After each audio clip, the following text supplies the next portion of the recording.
अब सारा साज श्रृंगार करने के बाद अब माता अनसुईया माता सीता जी को पतिव्रता धर्म की कथा बताती है।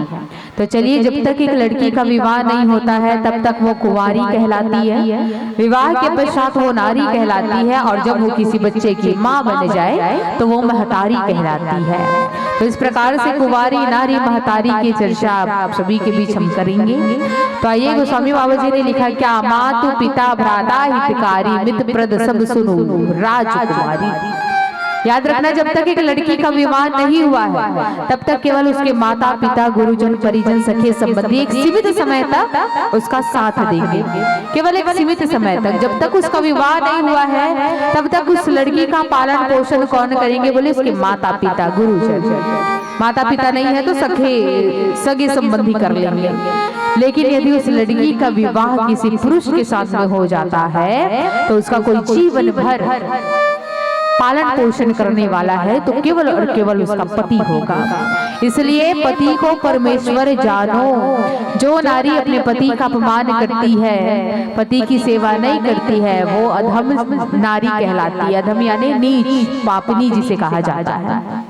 तो बिल्कुल आप अपने पति की सेवा करिए, पति को परमेश्वर जानिए। क्यों? धीरज धर्म मित्र अरु नारी, ये चार परिस्थिति में नारियों की क्या होती? परीक्षा ली जाती है। नारियों की धीरज की परीक्षा ली जाती है, मित्र की परीक्षा ली जाती है, उसके धर्म की परीक्षा ली जाती है, उसके चरित्र की परीक्षा ली जाती है। तो इस प्रकार से नारियों की परीक्षा ली जाती है।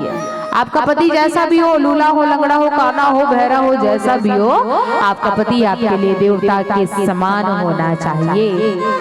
आपका पति कितना ही रोगी क्यों ना हो, रोगी स्थिति में भी यदि आप अपने पति की तन मन से सेवा करती हो तो बिल्कुल आप इस संसार की उच्च वर्ग की नारियों में आओगी। तो आपका पति जैसा भी हो। और आपकी परीक्षा कब होती है? जब तक पति के जेब में अच्छा खासा पैसा है तब तक तो पति के साथ बढ़िया खुश रहोगी। लेकिन जिस दिन आपके पति का व्यवसाय हानि के कगार पर पहुंच गया, उसे किसी चीज का फायदा नहीं हो रहा है, घर का अच्छे से पालन पोषण देख रेख नहीं कर पा रहा है, उस स्थिति में यदि पत्नी उसका साथ छोड़ देती है तो ऐसी पत्नी की धीरज की जो परीक्षा है उसमें वो असफल मानी जाती है, वो अधम वर्ग में जाती है कि उसने अपने पति के दुख में अपने पति का साथ छोड़ दिया। चाहे जितना साथ आप अपने पति के सुख में दे रही हो उतना साथ आपको अपने पति के दुख में भी देना है।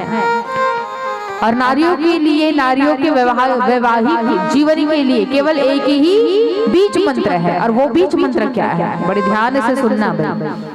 नारी पति और पत्नी के बीच में एक बहुत सुंदर बीज मंत्र गोस्वामी श्री तुलसीदास जी महाराज ने लिखा। और क्या लिखा? बोले, एक ही धर्म एक व्रत नेमा, कार्य वचन मन पति पद प्रेमा। ये नारियों का बीज मंत्र है पति के लिए।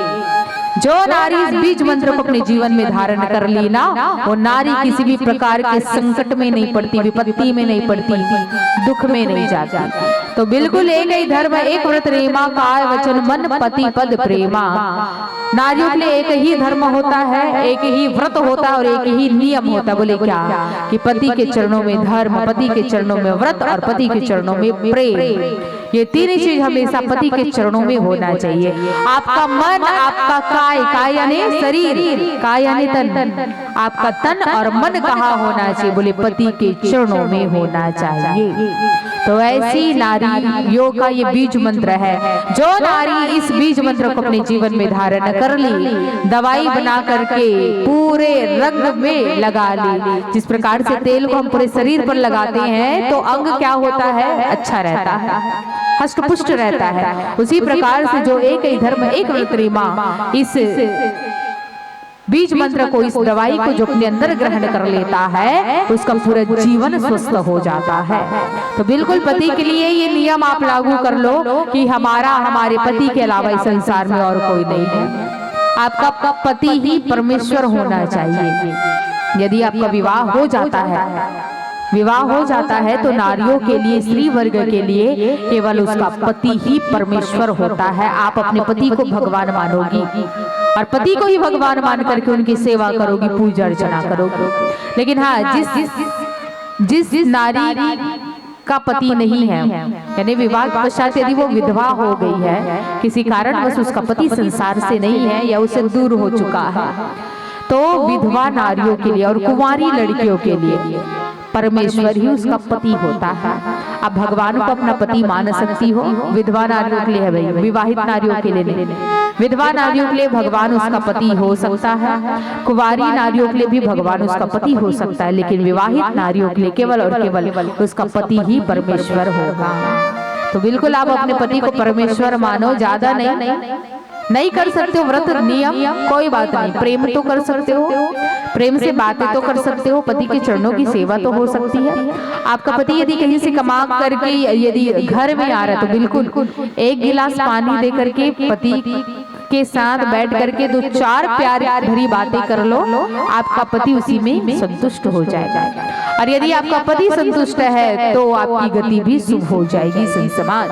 तो बिल्कुल पति के चरणों में प्रेम करिए, पति के चरणों की सेवा करिए, पति का नाम नहीं लेना है, पति की निंदा नहीं करनी है, और 4 समाज में तो बिल्कुल भी पति का अपमान नहीं करना है, क्योंकि इसके बड़े भयंकर परिणाम लिखे गए हैं।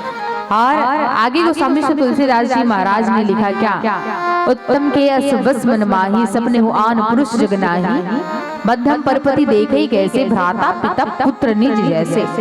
नारियों को 4 श्रेणी में बांटा गया है, 4 श्रेणी में, उत्तम वर्ग की नारी, मध्यम वर्ग की नारी, सामान्य वर्ग की नारी और नीच वर्ग की नारी, ये 4 श्रेणियों में नारियों को बांटा गया है। तो उत्तम वर्ग की नारी किसे कहा गया, तो बोले जो नारी पति को परमेश्वर जानती है, पति के चरणों में सेवा करती है, पति की बुराई नहीं करती, अपने मन में पति के अलावा पर पुरुष का ना तो दर्शन करती, ना तो बात करती, ना तो चिंतन करती है।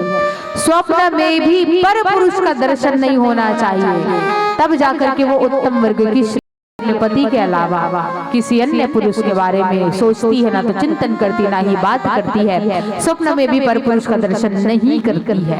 ऐसी नारी सर्वश्रेष्ठ नारी कहलाती है, इस संसार के उत्तम वर्ग की श्रेणी में आती है, इस संसार की वो सतीत्व धर्म वाली नारी कहलाई जाती है।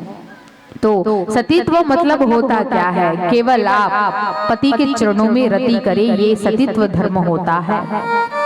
आगे कौन से वर्ग की नारी, बोले मध्यम वर्ग की नारी। तो मध्यम वर्ग की नारी के लिए लिखा कि मध्यम वर्ग की नारी के लिए थोड़ा सा छूट, कि आप अपने पति को तो परमेश्वर मानोगी, पति के चरणों की सेवा तो करोगी, लेकिन अन्य जो पुरुष है पति के अलावा पर पति, दूसरे के पतियों को कौन से रूप में देखोगी। पति को परमेश्वर मानोगी, पति को भगवान मानोगे, लेकिन दूसरे के पति को कौन से रूप में देखना है। तो यदि कोई पुरुष यदि आपसे बहुत बड़ा है तो आप उनको पिताजी कहोगी, आपके बराबर का है तो भाई कहोगी, और आपसे उम्र में छोटा है तो आप उसे पुत्र कहोगी। तो ये 3 दर्जा से आप अपने पति के अलावा दूसरे पुरुष को देख सकते हो। ये 3 दर्जा से कि वो पिता होना चाहिए, भाई होना चाहिए, बेटा होना चाहिए, तब जाकर के आप मध्यम वर्ग की श्रेणी में आओ। अब आते हैं सामान्य वर्ग की श्रेणी। सामान्य वर्ग की नारियों के लिए लिखा है कि सामान्य यानी आप सभी सामान्य हो गए। सामान्य यानी पति की चरणों की सेवा के साथ साथ आप पति के साथ भोजन भी कर सकते हो, साथ में बैठ करके। पति कमा रहा है तो बिल्कुल पत्नियां कमाएंगी, पति से कदम मिला करके चल रही है, लेकिन नियम क्या कि पति के चरणों की सेवा होनी चाहिए। इस संसार की सेवा के साथ सबसे पहला धर्म आपका ये होना चाहिए कि बिल्कुल पति के चरणों की सेवा होनी चाहिए, पति के चरणों में उपवास होना चाहिए। ये सामान्य वर्ग की नारियों के लिए है कि आप बहुत ही सामान्य हो, ज्यादा नियम नहीं करना होता है, लेकिन पति ही होता है, पति को परमेश्वर मानना ही होगा, तभी सामान्य वर्ग की श्रेणी में आओगे। अब आते हैं नीच वर्ग की नारी, मतलब अधम वर्ग की श्रेणी। अधम वर्ग की श्रेणियों के लिए गोस्वामी बाबा जी ने लिखा कि जो नारी भयवश विवाह करती है या किसी लड़की का विवाह भयवश करवा दिया जाता है और वो लड़की विवाह के पश्चात पति से को प्रेम नहीं कर पा रही है, पति के लिए व्रत नहीं करती है, पति के लिए नियम नहीं करती है, पति के लिए उपवास नहीं करती है, तो ऐसी नारी नीच वर्ग की श्रेणी में आती है, जो पति के लिए उपवास नहीं करती है। कुछ नारियां ऐसी भी होती है कि पति के लिए उपवास करती प्रारंभ में 1-2 साल, 3 साल, 10 साल पति के लंबी आयु के लिए उपवास करती है, लेकिन कुछ साल पश्चात वो पति के लिए उपवास करना बंद कर देती है। पति की लंबी आयु के लिए व्रत नहीं करती, उपवास नहीं करती, प्रेम करना छोड़ देती, सेवा नहीं करती है। ऐसी नारी अधम नारी कहलाती है। अधम यानी नीच, पापिनी जिसे कहा जाता है।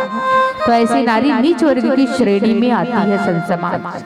और आइए आगे और क्या लिखा है अधम वर्ग की श्रेणी के लिए, एक सुंदर से भजन के पश्चात हम जानने का प्रयास करें। श्री रामचंद्र की जय।